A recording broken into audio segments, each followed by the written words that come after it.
Welcome back to 90 in 90. We hope these topics are useful to you and help you on your path to living a life beyond your dreams. This 90-day series helps change the focus from life's distractions from the process of healing. It is not intended to replace the personal contact of in-person groups and meetings, but we hope a solid supplement to your process and path to living a life in recovery.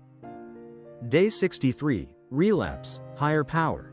Grant me the strength to learn from every setback. I pray for your grace to keep me from taking the first one, but if I do, I pray that, with your help, I can rise again with renewed commitment to this journey, and to walk forward, renewed in honesty, open-mindedness and willingness to embrace the recovery process. Relapse happens, sadly, all too often. No matter how long someone is in the recovery process, some will choose to go back to the familiar dysfunction of using. It is a story told far too many times. But the good news is, relapse is not a requirement for recovery.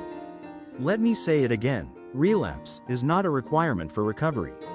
I know this because, relapse is not a part of my story and I have been in recovery since 1983.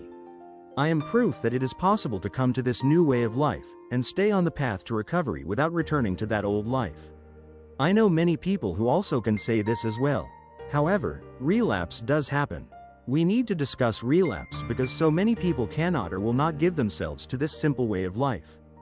There is strength in their story, and many of my dearest friends have recycled, and are today living and thriving in recovery.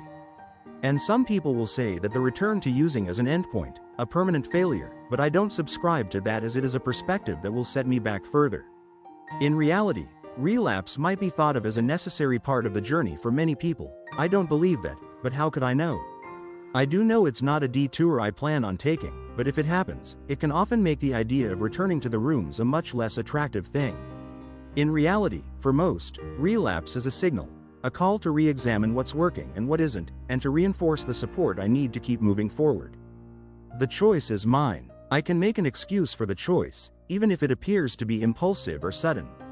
Returning to that way of life comes after a change of behavior, by not doing the things that kept me in recovery before. When I stop doing the things that kept me grounded in recovery, I will look for outlets in other places, no matter how long I have previously stayed the course. When I let stress build, ignore warnings and triggers, spending time in places that are contrary to my recovery life, or isolate myself from support, well, using might seem logical. I have not always walked the best path in my 40 years, but by the grace of my higher power, I eventually fled back to the safety of my support group and recovery process. Always before I used.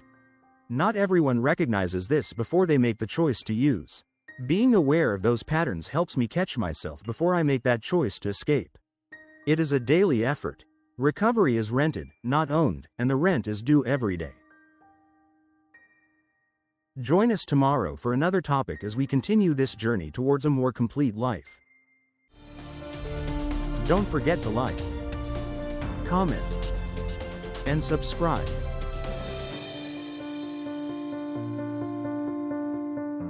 We are on YouTube and all other social media platforms.